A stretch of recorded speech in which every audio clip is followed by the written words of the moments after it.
Well, today's the end. It marks the end of our study on biblical theology. I hope that it's been enjoyable for you. It's been a great journey for me. I've learned a lot through putting it together, and it's been a real challenge at times. But in fact, there have been times, particularly in the earlier lessons, that I felt that I kind of lost you, that I was being boring or something. But we came together and rallied towards the end, and that's really good. Now, of course, all of you are experts at the Bible, particularly the Hebrew arrangement, and you know all of the history, you know all the events, all the people, you know all in order. You're just expert. Of course, you know what the definition of an expert is, right? An act is a has-been and a spurt's a drip under pressure. All right. Enough of that. Well, today we've looked at the structure of the Hebrew Bible. We've looked at the structure of the English Bible. The Hebrew order is arranged as a covenant document, and it emphasizes the relationship between God and His people. The English order is arranged as genre and chronology, with an emphasis on the history of redemption. And both of them are fixed within the thematic framework of the kingdom of God and of Jesus Christ as the theological center of the Bible. And that's very important. Both arrangements are important for us to understand the Bible and the relationship between the books of the Bible, particularly the books of the Old Testament and the books of the New Testament. And of course the relationship between the events, the history, and of Jesus Christ. So today what we're going to do is we want to move out of the Old and New Testaments and talk about a period of time between the two Testaments. Oddly enough, when we talk about the intertestament period, it's actually going to move us back into the Old Testament and the New Testament. Because as we're going to see and discover, is that the Bible actually never stops. There is no period in which the Bible does not cover. Is that a double negative word that I ruined it? You're going to understand what I mean. One of the side effects, I think, if I can put it this way, of losing the Hebrew arrangement, which for most of our lives none of us had or knew about, in addition to the English arrangement making the Bible kind of abstract, is that it created this chasm between the two testaments that tends to keep them apart. And not only historically apart, but theologically apart and eschatologically apart. It feeds the idea that the Old Testament is about Israel and the New Testament is about the church. And ne'er shall the two come together. Let me give you a quote from John Riesinger in his book, Abraham's Four Seeds. He says this: dispensational theology cannot get Israel and the church together in any sense whatever, and covenant theology cannot get them apart. Dispensationalism drives a wedge between the Old Testament and the New Testament, and covenant theology flattens the whole Bible out into one covenant where there is no real and vital distinction between either the Old and New Covenants or Israel and the church. Covenant theology insists on equating Israel and the church, and dispensationalism fails to see the church as the fulfillment of God's promise to the fathers, and it totally loses the unity of the Scriptures and God's single goal in redemption. So that really tells us how important it is to understand the Hebrew arrangement and the English arrangement, and how it is important that we keep the Bible together as one book with one storyline written by one author about Jesus and the kingdom of God. Now, the historical events of the Bible are really important. Having a timeline from Genesis through Revelation is a good thing. To know what comes first and what comes second. No, I guess it's who's on first and what's on second. Animals on third. Yeah. I don't know. What? So, you know, we need we need to be able to tell the story from the beginning to the end, and that's an important thing. And that's one of the real strengths of the English arrangement, because remember, it is built on genre and chronology to help us to understand the historical chronology and the events and the people. But they're not to be isolated. They were never meant to be taken face value by themselves. The history has to be seen as the history of redemption. The story is about salvation and nothing else. It's good to know the order of events and the people, but the Bible is not about the people or the events. It's about God restoring His kingdom by bringing Jesus into the world to redeem it. That's the focus, that's the direction. And everything that's there, every person, every event has to be connected to Jesus Christ. So you get this wrong, you get everything wrong. As I've already mentioned about the dispensationalists and the covenantalists. Again, dispensationalists, they insist that the history of the Bible is just that, history. And it divides it up into 7 dispensations, of which the first 7 seem to attempt to divide the books of the Bible by using the books of the Bible, similar to some charts that I've already given to you and timelines. But they're dividing it up into different periods of government or rule of God, which they say are totally isolated from every other dispensation or period. And the last 2 divisions that they use don't even use the Bible. And they can't use the Bible, because if they did, it would throw off their human logic theology. That's the only way I'm going to say it at this point. So handouts that are number 14 and number 19 that I gave you are really good examples of the storyline of redemption. So they put together the history, but they put it together with the storyline of redemption. So here's the slide of handout number 14 that I gave you. And the strength of this chart is that it keeps the history separate from the seed. So as you can see here, that the promise of the seed comes to Abraham, but then there's the natural seed, and so it has the history of Israel here, but then the seed continues along here to Jesus Christ. All right? And so it's important to keep those things separate, so that this natural thing actually has a time with an end. And because the focus is to get to Christ. Promise and fulfillment, type and antitype. That's the important aspects of this chart. A lot of people will continue this on and kind of they bring this down into the same line, and it kind of messes things up a little bit. So that's a different aspect. The dispensationalists, again, they treat the divisions of the Bible as separate from all of the other parts. And the covenantalists unite the Bible in the Old Testament, but they ignore the message of the New Testament. It's kind of a weird thing that they do. Now, I've given you lots of different outlines and timelines in some of the handouts that I've given you. Each timeline handout that I gave you adds a little different aspect, but all of them are attempted to show you the history in the plan of redemption. Some of them focus on the covenant, some of them focus on the seed, some of them focus, but it's all within the covenant and of getting to Jesus. And that's what's important. Now, here, this next chart here, this is kind of an interesting thing. This is another timeline. This is very detailed, isn't it? In fact, some of you will look at that and you go, oh my, there's too much detail in there. Other people really like this kind of stuff, and they thrive on the more detail.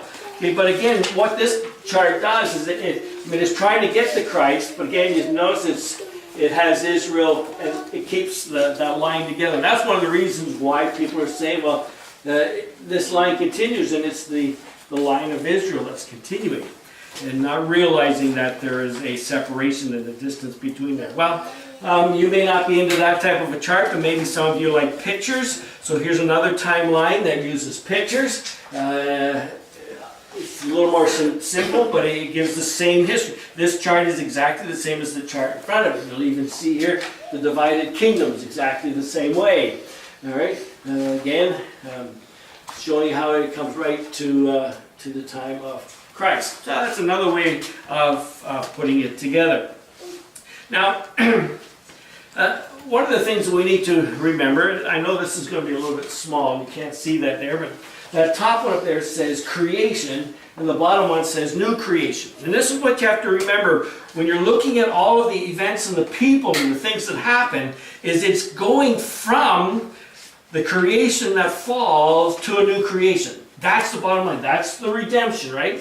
So that's the ending. So again, what we do, and this is kind of neat, and if anybody wants some of these, I can give you some. They're all different little cards, and you can use it as a game with your kids or with yourself to help you to learn the events, the historic events. So we got Adam and Eve, we got the fall, we got Noah and the flood, we got Babel, we got Abraham, we got Joseph, then Moses, and then the law, and the tabernacle, and so forth. And you can go through all of the history, and it keeps going around, and then present day, we finally get to present day, and then the return of Jesus, the final judgment, and it ends with the new creation. So again, history is moving forward in the progressive revelation of the plan of God to bring about the redemption of the world through Jesus Christ so that we get a new creation at the end. So everything has to always fit to that. So when you're studying each of those individual things, you're going to look at those things and say, what does it teach me about Jesus? How do I see Jesus here? What is it teaching me about my relationship with God? What is it teaching me about the plan of redemption, about His grace? Grace is all through the Old Testament. And election. Election is a big topic throughout the Old Testament. It begins with the fact that Abraham goes to God and says, God, I haven't had a son yet, but I do have Ishmael. And God says, didn't choose Ishmael, and I'm not going to choose Ishmael. But He chose Isaac, grace. And then, of course, Isaac has Jacob and Esau, and Isaac loves Esau. And he says, God, I want to bless Esau. And God says, no, I haven't chosen Esau, I've chosen Jacob. And so forth all the way through. So we have this constant election of God to help us to remember when we get to Jesus that our salvation isn't by our own works, but through the grace of God alone. All right, now, if your Bible is like mine, when you come to the end of Malachi and you turn the page, there's this page that says the New Testament. When you turn that page, it comes to the book of Matthew. All right, and what that does is it gives the impression that there are two books. One is called the Old Testament, the other is called the New Testament. And there's this mental division that comes into our minds between the two testaments. And we say, this is the old, this one is new, and then there's a bunch of people, particularly today, one by the name of Alan Stanley, who says we do not need the Old Testament. We should get rid of it. Andy Stanley. What did I say? Alan. I'm like, all right, Andy Stanley. The people think that I shouldn't name names. Paul named names, and we should name names to protect us from false teachers. especially Andy, because he's Charles way off the rails, so people will think he's okay. Yes. Brexy Cavi is another one. All right. No, don't get me off on topic here. So you see that title page creates this mental break, and we say the two should never come together. And what happens is here is that the Old Testament closes with the last page of Malachi, and there really is this 400-year gap before you come to the book of Matthew. Now, a lot of people refer to this 400-year gap as what? The silent period. The silent years. Have you heard that before? Okay, this is the silent years, when God didn't speak, He didn't have a prophet, there wasn't any word of God that's written, it's kind of silent. And so we just jump from Malachi to Matthew and we go, okay, well, there's nothing happening in there. But there's actually some really, really important stuff in there. Stuff that's in the Bible. The Bible may not have been written during that time, but the Bible has written about that time. And it connects the Malachi and Matthew.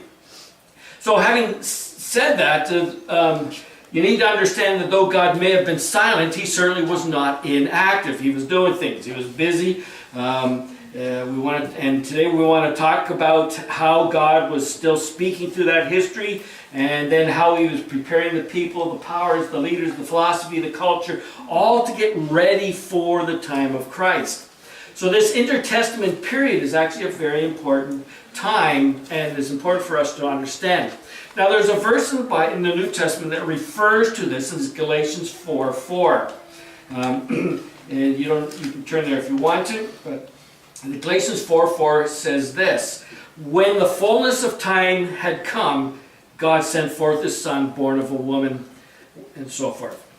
And that little phrase at the beginning, when the fullness of time had come, that's the description of those 400 years, that God is filling the time. He's preparing everything, putting everything in place for Jesus to arrive.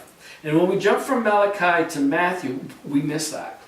And we get to the New Testament, and it's talking about all of these different people groups and these different, you're wondering, where did this all come from? How do we get this together? And so you need to understand this in-between period of time. So the goal of today's lesson is to bring the Testaments together and to show the consistency of the storyline of redemption. In other words, there is not a break. There is not a 400-year silent period. There is not a jump from Malachi to Matthew. It, in fact, continues on. And it's all within the Bible. Okay, and so how are we going to do that? And we're going to do that by two things. We're going to fill in the gap of history, and we're going to see that the 400 years of the Testament is not silent. So let me show you what I mean here. And this is your chart there, and we're going to reference handout 22 and 23 as well, so you can have those ready in front of you. Which I better.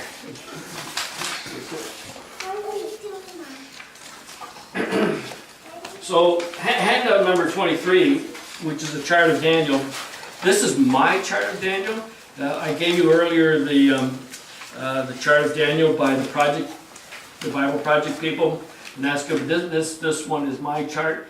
I showed this one to Stephen Wellham when I saw him once, and he said, I love that chart. And he asked if he could have a copy of it, which I don't know if he did anything with it.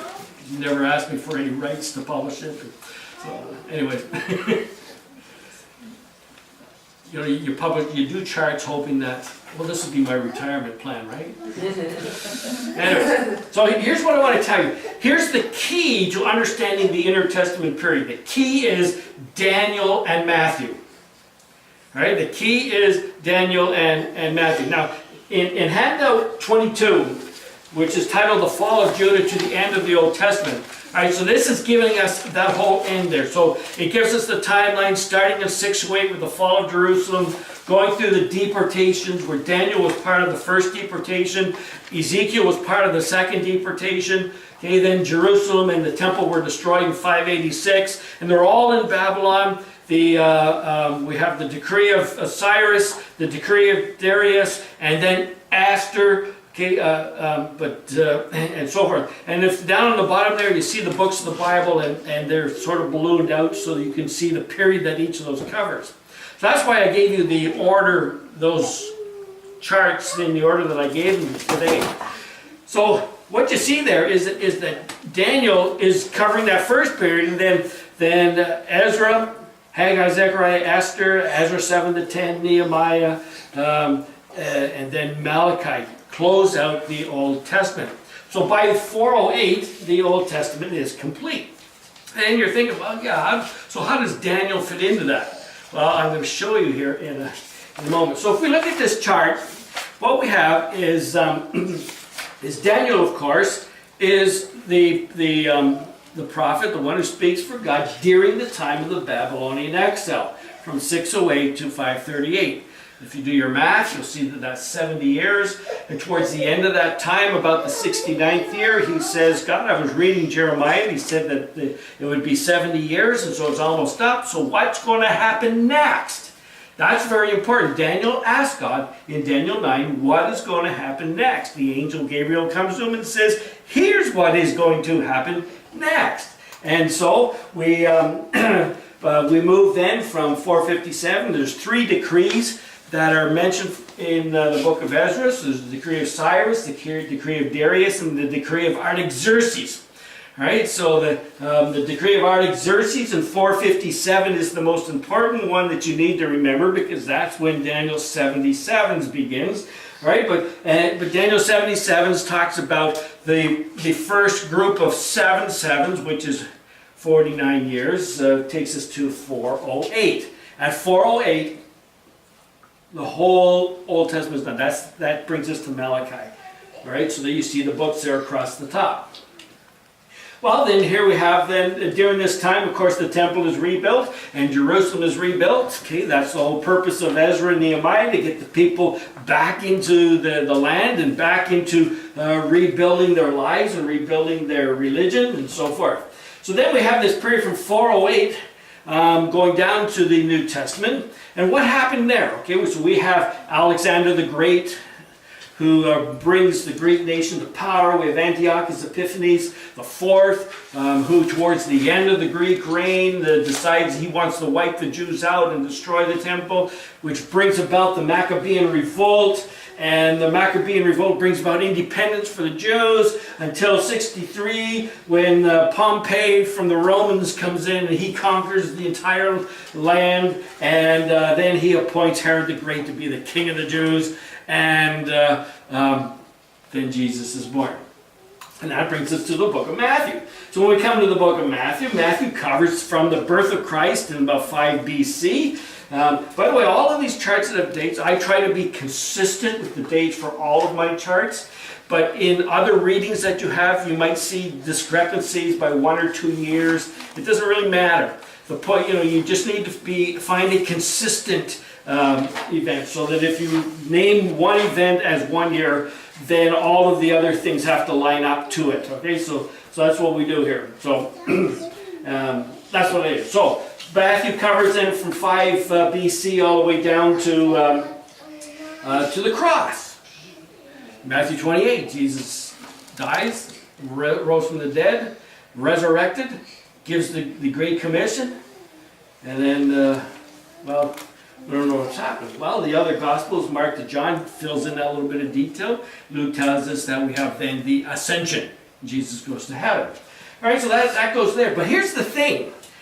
Remember I said the key is Daniel and Matthew? Here's the first thing you need to understand about Matthew. Matthew has chapter 23 and 24, where Jesus in chapter 23 is a Old Testament prophet, like Isaiah and Jeremiah, and he stands before the Pharisees and he gives them an oracle from God and says, this is what you have done wrong and how you offended me, and if you don't change your behavior, then this is what is going to happen. I'm going to destroy the temple.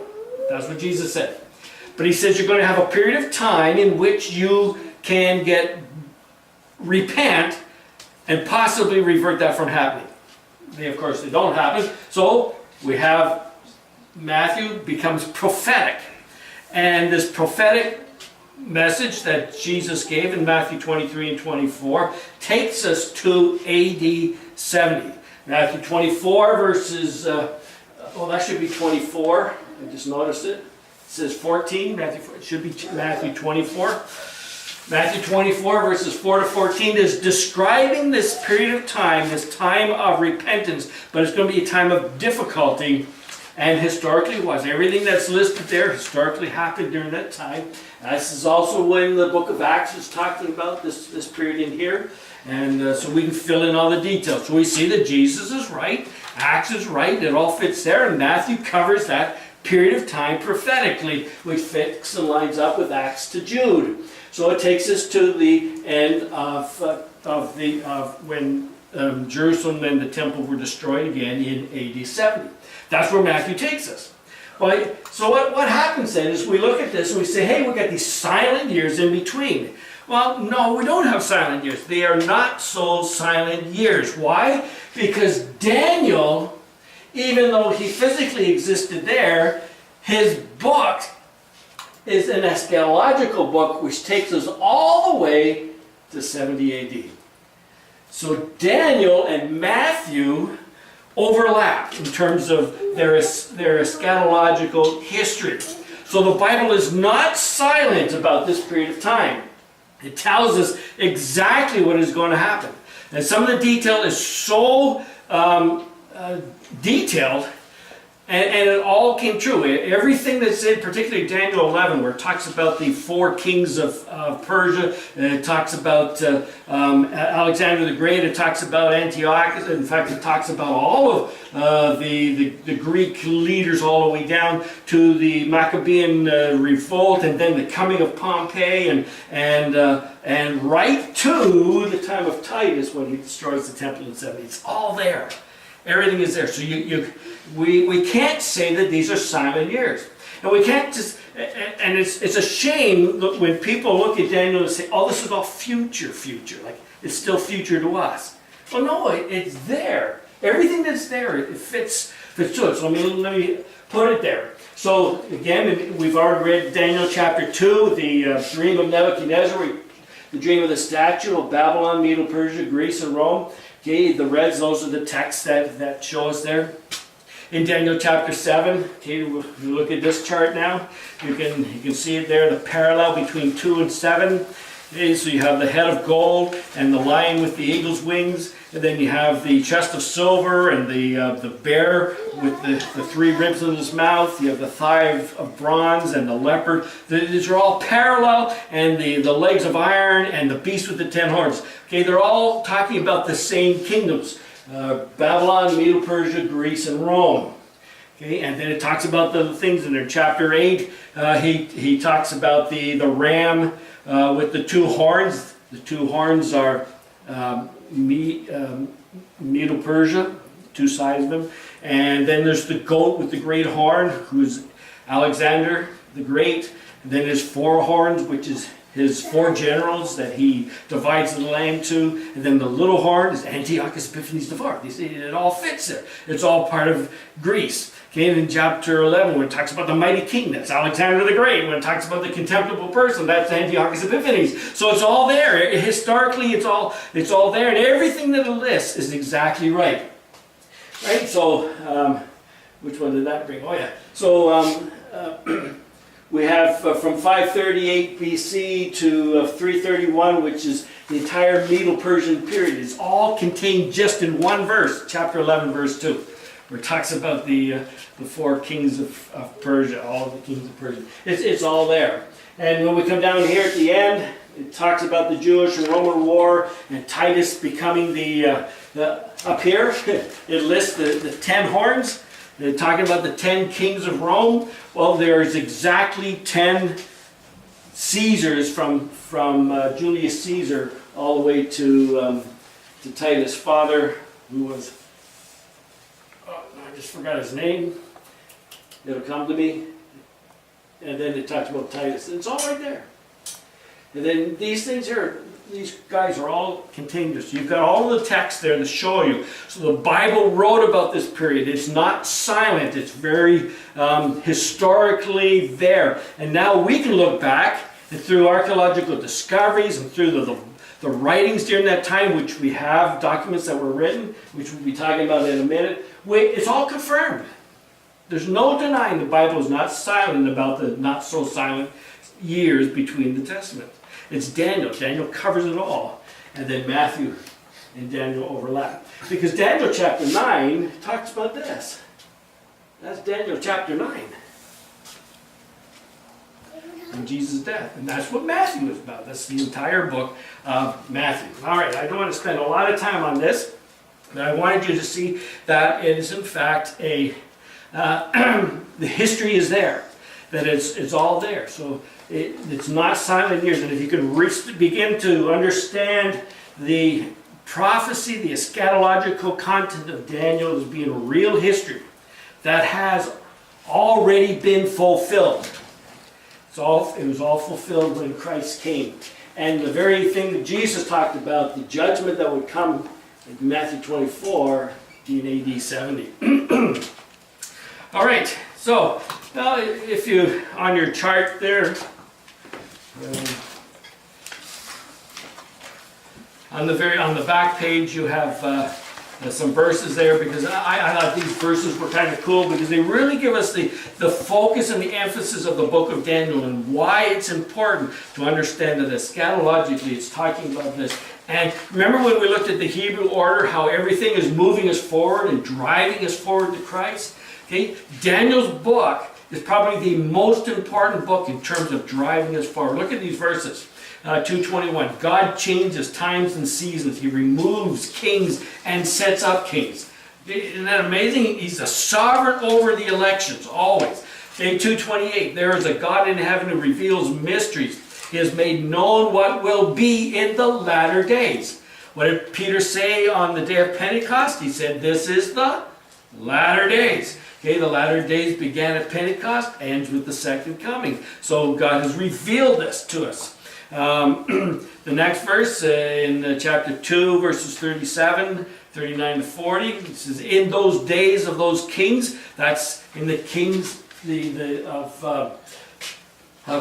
Babylon, Persia, Greece, and Rome, during those times, with those kings, the God of heaven will set up a kingdom, and it will never be destroyed.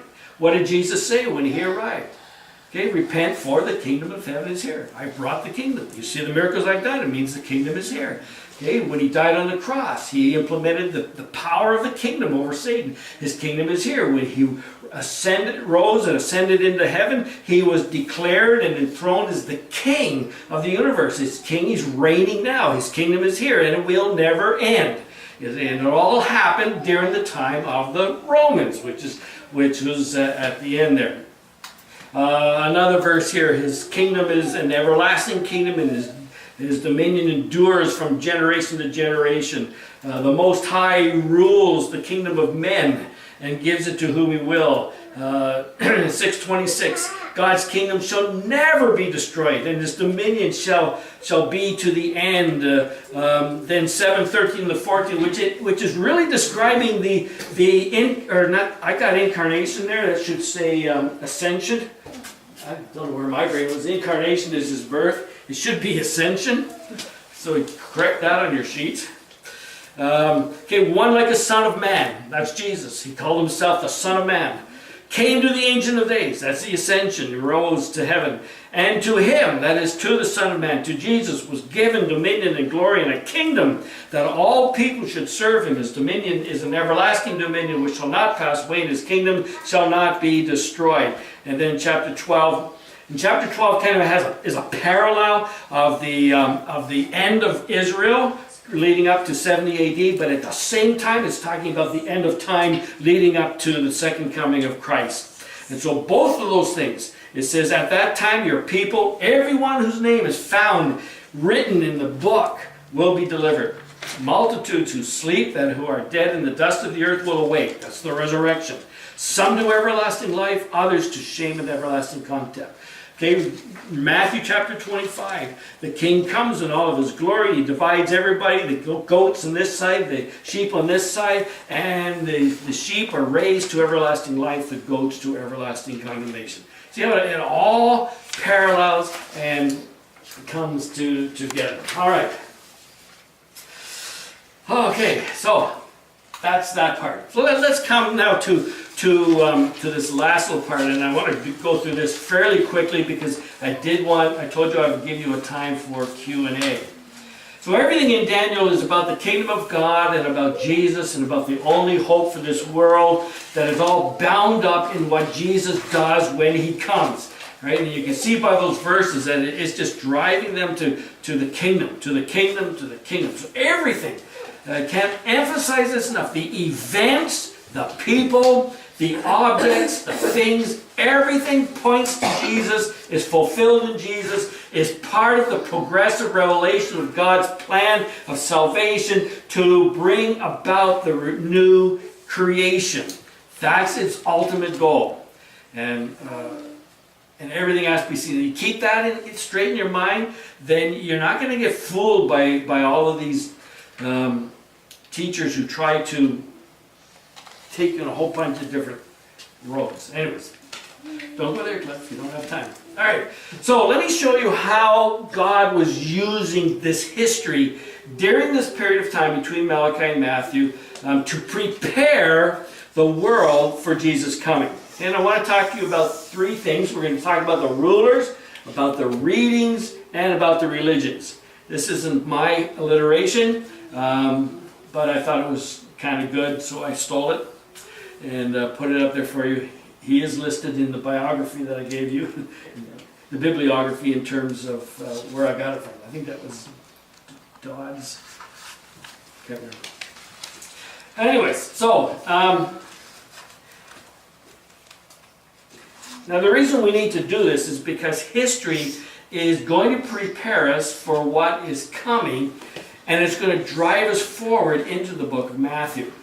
And there's a lot of things that have developed during these years that we read about when we come to the New Testament, but don't make any sense if we don't understand where they come from or why they came from. And so that's what we need to understand what's going on religiously during this time as well. So let's start with the rulers. Now, of course, there's four rulers. We've already sort of looked at them. The first ruler is Persia. So let's begin there with Persia. Okay, Persia began in 539 BC, where Babylon surrendered to it, and Persia became the dominant ruling power of the day. Daniel was already in Babylon. There's only 1 year left of the 7-year captivity. Daniel 6:28 says, Daniel prospered during the reign of Darius the Mede and the reign of Cyrus the Persian. So we know he was there. Okay, we don't know anything else after that in terms of Daniel's life. But everything that he prophesied brings us up to that time. So Persia is the ruling nation. It's the end of the Jewish 70-year captivity. It's the ruling power towards the end of Daniel's life. And it's the ruling power when the Old Testament comes to a close with Malachi. So all of those books there from Ezra, Ezekiel, Haggai, Zechariah, Esther, it's all Persia. The Medo-Persia that is in power. Even Esther, she became the queen, right? And it's all part of that thing. So Persia is the ruling nation. So what did Persia contribute then to preparing the times? What did they contribute to getting the time ready for the coming of Christ? Well, there's two things, I think. The first thing is that, and this is really a big deal, is they contributed to foreign policy. So let me talk about this. So up until Persia came along, nations would conquer a nation and wipe it out and destroy it. But Persia comes along, takes over all of the places that Babylon conquered, and then through its foreign policy sets all these people back up to be self-governing provinces under the rule of Persia. So okay, so this is where you need to remember history. So we have Saul, we have David, we have Solomon. After Solomon comes what? Well, yes, Rehoboam and the divided kingdom, okay? Rehoboam and the divided kingdom. Israel, the northern kingdom, is assimilated into Assyrian culture and basically wiped out. Judah is taken to Babylon for 70 years. The city of Jerusalem is destroyed, the temple is destroyed, it's completely destroyed in 586 BC, and the nation of Israel no longer exists. And if Babylon continued to reign, Israel still would never exist because it was not Babylon did not have a foreign policy. So in order to get Israel back to Jerusalem and back to existing again so that Christ could come, Persia had to come along, and that's what its great policy is. So their foreign policy, remember the decree of Cyrus? You can go home. You can go back to Jerusalem, you can rebuild it. Okay, the decree of Darius, look at it, I'm going to even pay. This is a cool thing. I'm going to pay to help you to rebuild. And then the decree of Artaxerxes, where he says, look at you guys, you gotta get this going. You gotta really build this. And so under Nehemiah, they go back and they rebuild the walls, they rebuild the temple, and everything it gets done up. That's why this is so important. Okay, so when you think of foreign policy, also think of restoration. Those are the two key things. So the foreign policy is what allowed the people to go back. There has to be a temple for Jesus to come to, but it's destroyed. See? That's where the Persians come in. So this is a huge thing that Persia let the people do. And it's all related to that foreign policy that let them return to the land. And if they didn't rebel, Persia actually let them pretty much govern themselves. So Persia was big on the scene, but of course Persia doesn't last. And in fact, in 331, Persia is conquered by Greece. Now, Greece, of course, being the next power, is going to rule here, and he's going to rule for 268 years. And Greece is going to have a tremendous influence and impact on the culture of the day. All right? It's not always going to be good years, and there's going to be some good years, and there's going to be some bad. Particularly in the good first part, it was really good, but when we get towards the end, it really falls apart, and it's bad for the Jewish people. So early on, when Alexander conquers the area that the New Testament calls Judea, he allows the Jewish people a lot of freedom to govern themselves, and everything is going really good. Alexander dies, his 2 sons were murdered, so the country is divided into 4 parts among his 4 generals. They fight amongst themselves, the Seleucids and the Ptolemies, who are down, they can't get along. Israel's right in the middle. Okay, so every time they have a battle, they're almost kind of falling over Judah, that is in the middle. But finally, Antiochus Epiphanes, he goes down there to Egypt, and he gets a little bit defeated, and he has to come back, and he's kind of mad. And as he's coming back through, he comes into Jerusalem, and he goes in, and he does some things he shouldn't have done in the temple, and desecrates it. And that's Daniel when he says the abomination of desecration. Okay, that happened there. So what did Greece bring to the table then? How did they influence things? Okay, they were in power for 260 years, as I've already said, and they had a great influence on culture because the Greek culture was an educated culture. Education was of prime importance to them, and they educated everybody. They educated them in philosophy, they educated them in religion, they educated them in science, all kinds of things. Okay? So they brought in culture and education, but they also brought in a multi-god culture. Okay? Before this, the Jews were only influenced by one God, right? But now this is a multi-god culture, and they also brought in magic. This was a big thing amongst the Greeks, magic. And they brought in the onslaught of what are known as the mysterious religions. Okay, religions that had secret ceremonies like the Masons and other people like that, these secret things, occult groups. And so the religious impact was really huge in the land. Perhaps the most, and the biggest impact was in terms of a common language. Okay, Greek unified the entire area around the Mediterranean in a common language, the language of Greek. Now, Koine Greek was the language of the people, and of course, what is the New Testament first written in? Koine Greek. Isn't that kind of cool? The language of the common people. They brought the Greek language in together, and it had this huge effect in uniting people and uniting trade, and it made everybody bilingual. So you were allowed to keep your original tongue, your language, and dialect, but everybody knew Greek. If you're going to be anybody or do anything in culture, you had to know Greek. So the Greek, and of course the Hebrew scriptures were written in what language? Hebrew. And so what happened is everybody's speaking Greek, and all the kids that are being born are raised Greek, and they don't know the Hebrew, unless you're in Jerusalem. But if you're outside Jerusalem, you don't know the Hebrew. So what did they do? They translated the Hebrew into Greek, which is called what? Septuagint. We'll come back to that in a moment. So the Greek language is getting things done. And the interesting thing is, you know the strength of our theology is that the Bible was written in Greek. The Greek language, in terms of its grammar, is so precise that we can say with confidence, this is exactly what God means through this verb, through this tense, through this kind of stuff. If the New Testament was originally written in English, we wouldn't know.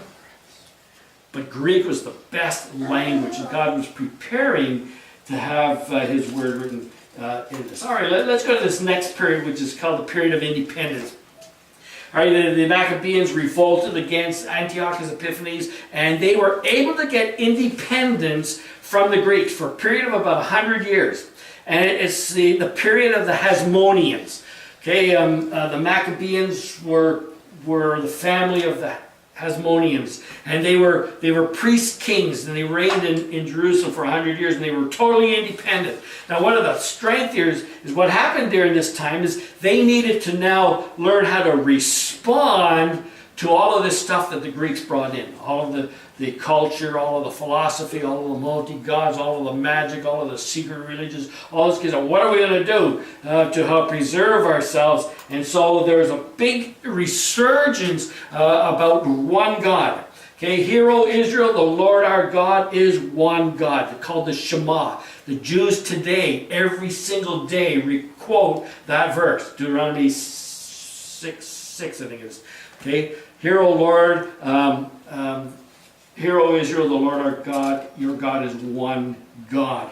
And so they bring this in. One God, not multiple gods. The Greeks may have multiple gods, but there is only one God. And this was really important because they needed to understand this and it prepares them again for accepting Christ. So here they are, God's people in God's place, trying to get under God's rule, and once again, so that they don't lose what they have. They're trying to get their independence, and all of this brings about this surgence of hope. Okay, and how are they going to teach this? They're going to teach us in Israel, and teach it through the synagogue, but for outside of Israel, they're going to teach this through synagogues. So the synagogues came about as the places of teaching. So this hope is finally there, and they're really influenced by some of the writings which we're going to look at that bring about this expectation of the Messiah. Okay, so this isn't an enslaved people waiting for God to keep His promise to Abraham. Okay, the Jews in Egypt, they were really only slaves for less than 200 years. And they were waiting for God to fulfill His promise to Abraham. But this is a free people who are looking for the greater prophet, the anointed warrior king, who will come and bring about total freedom forever. Okay, they knew that their situation was not complete. So that brings us to the fourth ruling power, which is Rome. And of course, Rome comes on the scene with a blitz. It conquers everything. And they overthrow everybody from all of the north of Africa, right around the Middle East, and right through Italy, and all the way up to Great Britain. It had everything, the whole thing. And they were the greatest power. And Rome enforces the peace. This is one of the strengths of Rome, is that they enforced peace. In fact, their big motto, you may have heard of this before, is Pax Romana. That's Greek for the peace of Rome. Right? That's what their goal was, to bring peace to all of the nations. Right? And so they divided up all these little provinces and areas where they allowed a lot of self-rule, but it all had to be under the jurisdiction of Rome in order to keep the peace. Okay, so they weren't usurping everybody's power. They're saying, in order to unite the world together and to be able to bring about a future for the world, we need to keep the world in peace. That was Rome's goal. So how are they going to keep this peace? Well, they needed laws. So Rome, of course, brought in a lot of laws, and one of the laws that they brought in was, if you break the peace, then you suffer the consequence, and the consequence of breaking the peace is what? Crucifixion. Whoa, do you see how this is preparing for Christ to come? Okay, but it's in the name of peace that they have this. They figure, okay, if we event something that's so cruel, people will definitely keep the peace because they don't want to go that way. So they keep the other thing that this does, the Romans did, is they brought in systems. Okay, they had systems for everything. They had systems for collecting taxes. They had systems for collecting garbage. They had systems that brought water to the bathhouses. They had systems that brought irrigation to the fields. They had all kinds of systems. They had systems for trade, systems for commerce, systems for everything. And this was a fabulous time of growth. The other thing they brought was slavery. It's estimated that in the Roman Empire, 5 out of every 7 people were slaves. Okay, this is how they built Rome. Okay, and the last thing to note is that they brought in these systems. They brought in roads. They were really psyched on building roads, and they connected every major city with a road. And they put highways that connected everything from Britain all the way around, and even out to the east. Roads, roads, roads. So the ships could bring the stuff to the harbor, the commerce could get off, they could take it by cart out to every place it needs to go. What a fabulous thing that Rome did. They built this network over the entire empire. And God's indeed using these nations to fill up the time and to prepare the way for one who is going to come. And I'm running out of time. The one that they're hoping for, but when he comes, they will recognize him. It's really important. So that brings us to the readings. Oh, I wanted to be done 10 minutes ago. But I'm getting excited. Okay. All right. In the readings. What I mean by the readings are the different books that were written during these 400 years. All right. So the first of these is the Apocrypha. The Apocryphal books, which there's about 15 of them, were written during this time from about 200 BC to just before the time of Christ, okay? And they reflect the thoughts of the Jews at the time.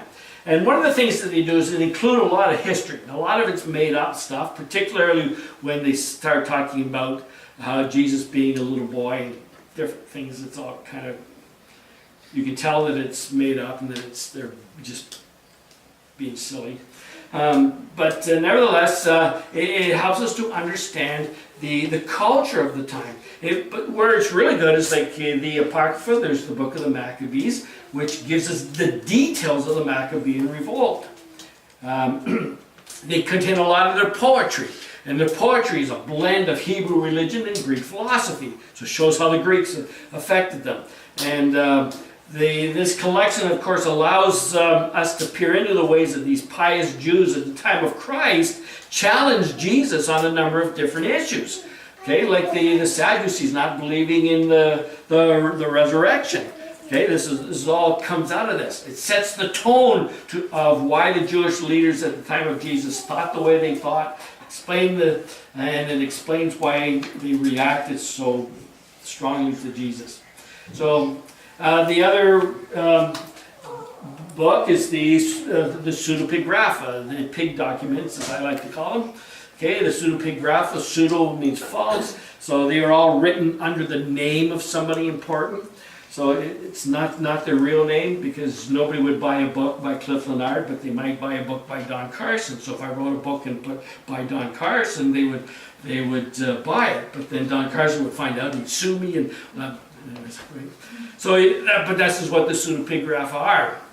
And a lot of people thought, hey, these are other books of the New Testament, but well, they're not. They were really written by the false teachers of the day.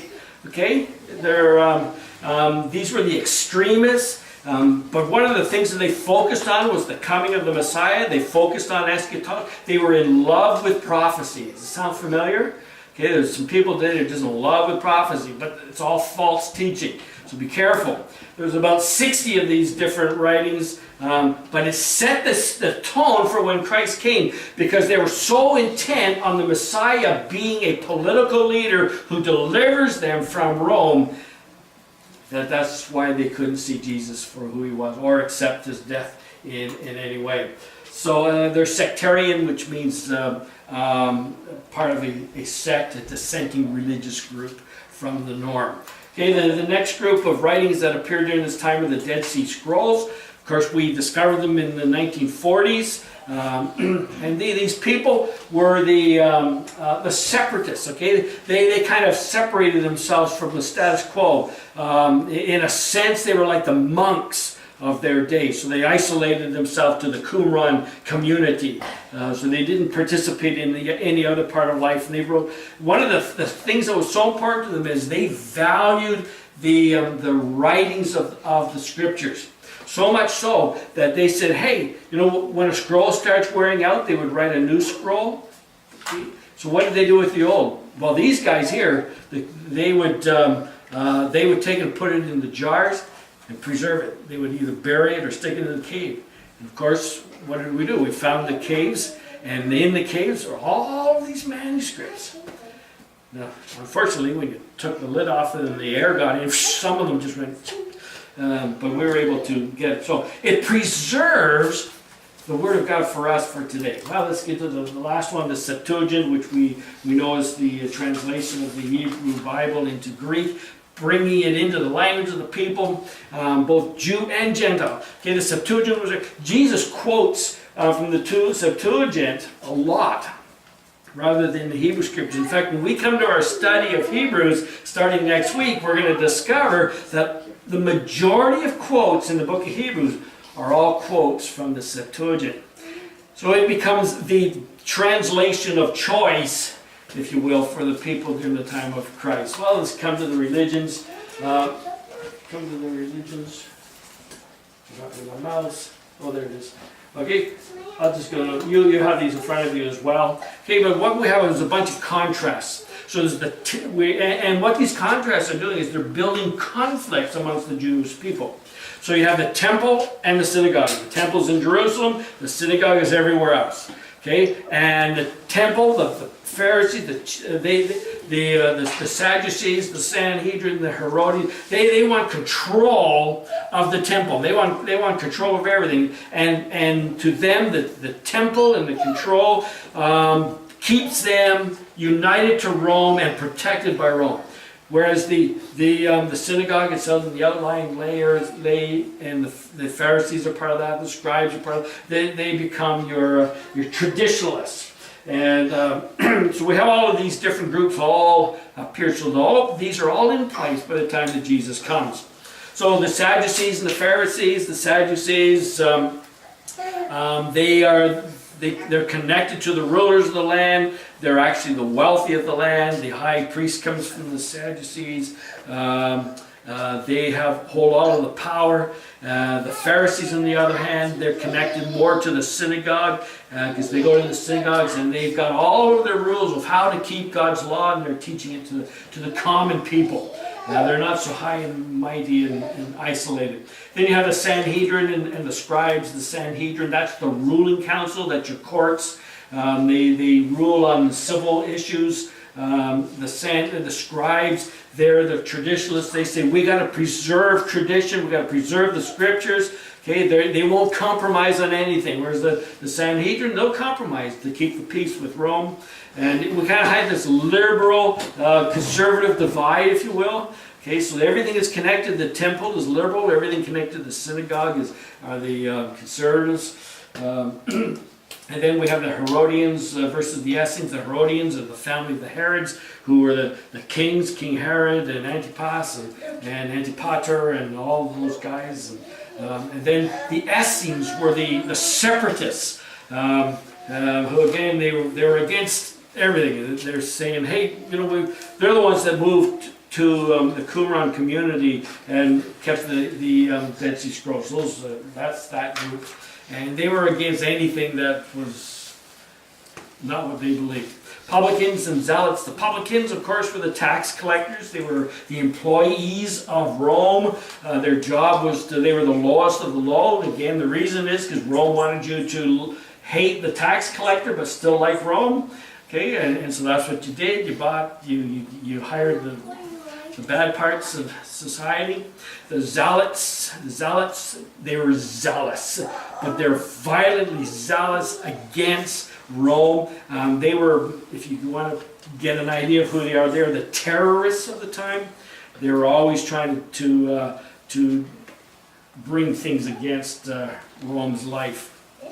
Well, you know, we need to kind of pull this all together, and here's a couple things to remember. Number one is to remember that out of this 400 years, you begin to see the Hebrew identity again. Okay, they were at the end of the Old Testament. They're practically wiped out, but you see their Hebrew identity again, and the whole purpose of their identity is to have to set the stage for Jesus, to be able to come and fulfill what he needs to do.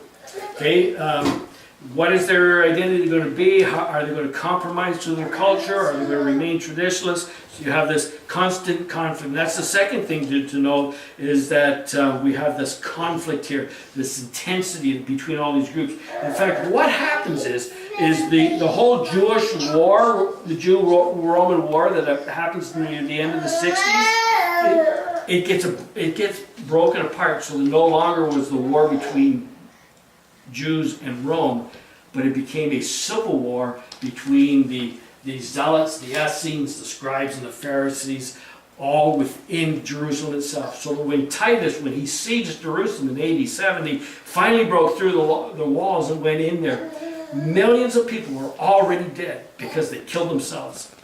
The majority of them think, and this is what Daniel talks about in Daniel chapter 9, 26 and 27, that the people of the king, which is of Jesus, the Jews, they're the ones that destroyed it in AD 70. So when Titus goes in, all that he did was just burn it all down. So that brings us then to the end. So the silent years are not so silent after all, and God has put it all together. Just one last thing quickly, this process of theology. And this is really important. Okay, because we have our Bible, and we can't just sit there by itself. We need exegetical theology. We need to be able to understand the meaning of the passage in its original context. We need to understand the languages. That's what exegetical theology is. So we're exegeting out of the passage, but that has to be put within the context of biblical theology, the theme of the kingdom and of Jesus, and all of the history. It's all got to be together. And then it has to coincide with our systematic theology, which is where we're taking one thought and pulling all of the passages about that one thing and putting it together. That's why it's a filing cabinet. Okay, but you notice the arrows go back again. So our systematic theology has to be put against the biblical theology, which has to be put against our exegesis. It's a constant cycle there. And it's only once we've done all of that, and even bringing in the historical theology, so all of these outside books that we've looked at, then we're able to, through our preaching, to bring in pastoral theology, which is the application and how we can live for Christ in our day and age. Okay? You got 30 seconds for questions. Well, we'll take it one more time. That is biblical theology, the kingdom revealed. All right. Maybe none of you thought of questions, so you didn't come prepared. I'm not sure. Yes? No?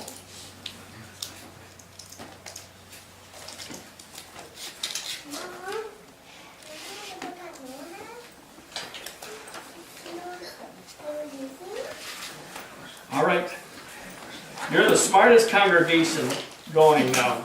You know that, right? I think we kind of just ask you as we go along, so. Yeah, you If did. you have a question. I forgot mine, because I was going to wait till the end, and now it's gone. It's a little Persian in Babylon. You were talking about the process of coming in. Oh, let me see, go back my notes. When you were talking about when they came in, they allowed them to go back. I'm just trying to work it out, see if I can figure out what my question was. Their foreign policy? Yeah, there's foreign policy. That's in the handout, right? Yeah, it's in the handout. That's in the lesson handout. Foreign policy. I'm gonna come back to it. I can't remember. There's something about their foreign policy. And that whole piece around that they... Oh!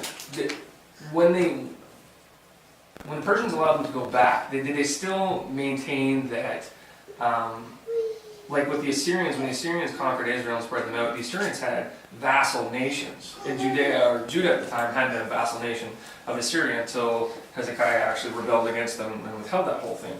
When the Persians actually took over and they allowed them to go back, was Judea, were they still a vassal nation? Did they still kind of like tithe towards supporting the greater Persian Mede Empire, Persian Mede Empire. The Persians didn't have the tax system that Rome had, but it was definitely a vassal relationship where Persia was still in control. So as long as you remained loyal and civil to Persia, they'll leave you alone. Basically, under Persia, once the Jews returned, they became self-governing and self-existent. They didn't, other than the fact that Persia paid for the restoration of Jerusalem and the temple, beyond that, they had to fend for themselves. They even fought their own battles. Persia didn't interfere with any of that, but they were still the ruling power. So it wasn't like the Jews were conscripted into serving military time with the Persians or anything like that. No. Because you hear like in antiquity when you read about like the Battle of Thermopylae and everything like that, the Persian Empire bringing like hundreds of thousands against the Greeks. It's like thousands and thousands upon the Battle of Thermopylae against 300 Greeks. Yeah. But I was just curious if that was, I know they had a vast empire. What was it because they used their vassal nations to actually kind of conscript or anything like that? I don't know the exact answer, Justin, but probably my thinking would be that they probably used nations that had armies and conscripted them all together. So they become allied forces in a sense. But Israel never did.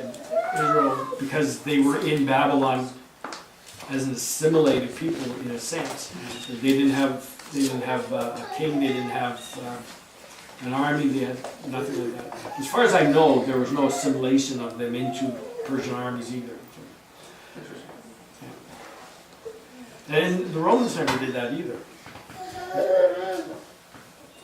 But you would, I think what the Romans did is, as they conquered an area that had an army, that army was assimilated in and became part of the Roman army. Of course, Rome paid their soldiers, gave them land when they retired. So why wouldn't you want to be a Roman soldier? As long as you survived. Right?